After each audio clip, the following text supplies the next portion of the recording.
Joining me now is the CEO, Gold, Water and River Sand Consult, Captain Ali Babangida. It's good to have you join me this morning, Captain.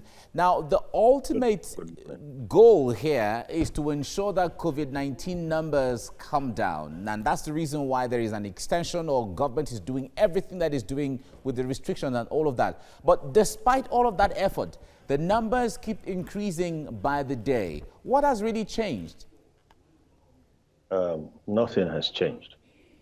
Nothing has changed per se, because the footing on which the lockdown itself started was faulty.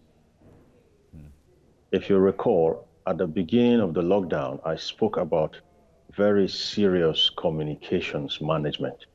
And I also spoke about micromanaging the lockdown. Whatever we are seeing now is just exponential. It's coming right out from how we set off. You can clearly see from the posture of the government, and also you can see from what we can observe on a day-to-day basis, that we are struggling with the lockdown. We're struggling with the lockdown because ab initio, we adopted a lockdown without adapting it to our peculiarities. We have been trying to adapt it to us as we go, and we are not going to get the kind of responses we want to get. And while we are taking our time to work out these responses, the virus will take its toll.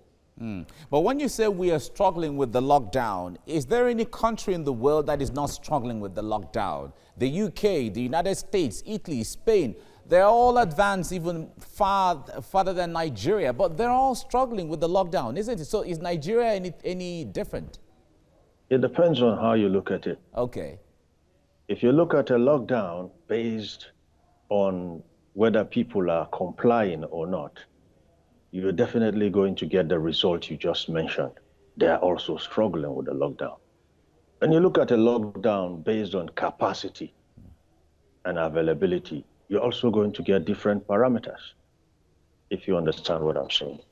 Now, for us, because we do not have the systems and the facility in place that those who do and still struggle have, what do you expect from the results? If those who have the facility, those who have the latitude are struggling with it, then do you expect any different or any better from us? You're going to get worse with us. So basically, micromanaging, as I have always said, ab initio, is about doing this lockdown manually. They can do their lockdown virtually. We have to do ours manually. And from what we are seeing, there is could I say there is a disconnect. The system is still far flung from the people who really need to be locked down. All right, Captain, can you explain to us the differences when you talk about manually locking down the country differently from the virtual lockdown? What are their differences? Can you break it down for us? Hello, can you hear me? Yes, I can hear you. Go ahead. Hello, I can hear you. I can hear you clearly. Go ahead. Hello, can you hear me? We can hear you. Okay, breaking it down for you, let's look at it this way. From the federal and state levels, we will be closer to the people if the epicenter of managing, not the epicenter of the viral infection. Now, I'm talking about the epicenter of managing the lockdown. The epicenter of managing the lockdown should be at the council and ward levels. Local government chairmen should be playing the role governors are playing. The governors should be given the kind of powers the president wields right now. The president cannot manage our lockdown. Neither can a presidential task force. Let the governors play that role, and then let local government chairmen play the role the governors are playing. Let us have ward councillors and local government chairmen. Then you can be able to see a street for street, home for home management of this lockdown. And there is another place we're not looking in micromanaging the lockdown: women.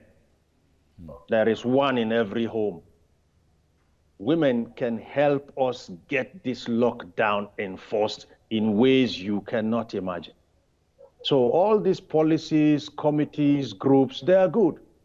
But then the time they take to get the results is not going to tell on the virus. It will just continue to do its job. All right. Captain, I'm a little curious when you say women have what it takes to manage this. Certainly, we will be interested in exploring that avenue. But how different will bringing women on board, how different or how would it change the game? There isn't, you see, it's about communications, as I said earlier. When you are communicating with people, you have to communicate in ways they can buy into. Right now, what you see in the populace is a measure of defiance. That defiance itself, on my data at my consultancy, is indicative of the disconnect between the grassroots and the center. People do not really believe that the center has their interests at heart.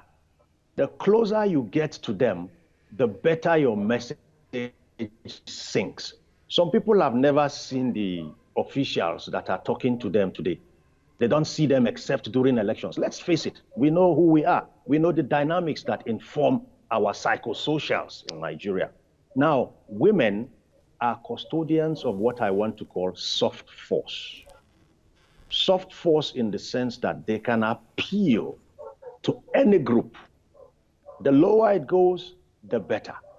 And once you have them championing this cause, you are going to see some very significant improvement and the kind of results the federal government wants to get. That is really spot on. Thank you so much, Captain Aliyu Umar Babangida, for your insight, using women as a vehicle to help contain the spread. Thank you very much.